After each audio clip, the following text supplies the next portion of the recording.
In the Super Cup semi-final, FC Barcelona scored 5 goals against Athletic Club, without Yamal, Olmo, or Rashford in the starting 11. This wasn't about individual brilliance. It wasn't about chaos or mistakes. Athletic stayed compact, protected the center, and tried to deny Barcelona access through the middle. On paper, the plan made sense, but Barcelona dismantled it anyway. So what attacking mechanisms allowed Barcelona to dominate a compact block so completely, even without their key attackers? Let's break it down. Before analyzing Barcelona's attacking patterns, it is important to first look at Athletic's defensive organization. Athletic primarily maintained a compact 4-3-3 mid-block in the mid-third, shifting laterally in response to the direction of Barcelona's ball circulation.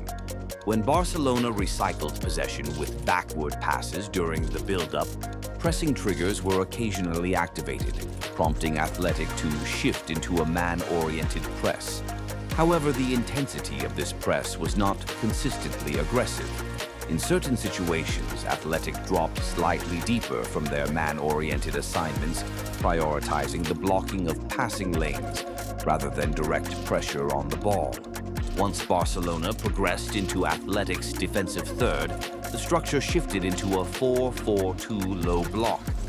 Clear objective was to deny access into the block and limit ball penetration into central areas as much as possible. As Athletic maintained a compact mid-block and aimed to deny space in central areas, Barcelona's approach to exploiting the center began by drawing the opponent out of their block. By deliberately provoking a man-oriented press, Barcelona were able to create and then attack the space that emerged. In the first sequence, instead of immediately pulling Athletic forward, Barcelona initially used quick short combinations to the left, forcing Athletic's block to shift across.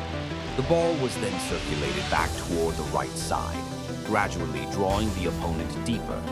Simultaneously, a midfielder temporarily dropped into a deeper right-sided zone to support the build-up. With Athletic's pressure now stretched into deeper areas, space opened up in the central zone, allowing a forward to drop in and exploit it with time and control. The next sequence inverted this idea. This time, short passes were played from the left toward the right, again triggering a lateral shift from Athletic. As the center-back received the ball, he shaped his body as if to play wide to the right back, drawing the nearest defender out to press. In that moment, a forward passing lane opened centrally, and Barcelona successfully penetrated through this gap. In this sequence, Barcelona aimed to disrupt the rival defensive line by first circulating the ball toward the right side, forcing the opponent's block to shift laterally. The right fullback then played a pass into the winger, who had dropped deeper to receive. As the opposing left fullback was drawn out to engage the winger, Rafinha, starting as the left winger, made a curved run diagonally into the center.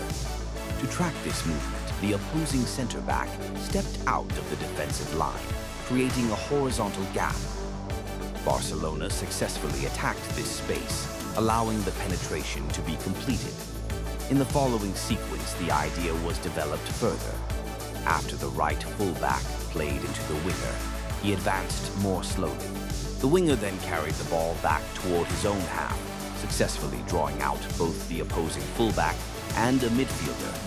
Although the rival fullback attempted to pass the marking responsibility onto the midfielder and drop deeper, the space in behind had already been vacated.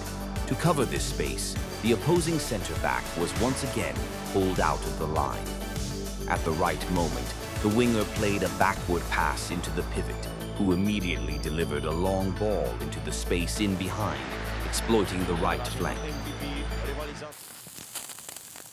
In this phase, the opponent focused on denying access to the central areas, forming a compact block with a clear central overload. Despite this, Barcelona's midfielder was able to circulate the ball cleanly from the center out to the left winger. Even after the ball was switched to the left, The opponent chose not to aggressively close down the winger, instead remaining compact and prioritizing the protection of the central block. As a result, the far side winger remained free, allowing Barcelona to switch play once again with a cross toward the opposite flank. This sequence successfully drew the opponent's attention wide, leaving space inside the box.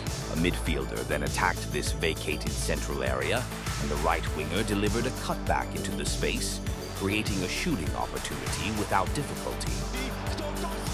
In the following sequence, the left winger received the ball from a defender and immediately attempted a combination play with a nearby midfielder. After laying the ball off, the winger made a curved run into the left flank. The midfielder timed his pass into the space perfectly, drawing the opponent's defensive focus entirely toward the left side. At that moment, a second-line midfielder made a late run into the now unoccupied Zone 14, and the left winger, Rafinha, delivered a precise cutback into this area. The move ultimately resulted in a goal,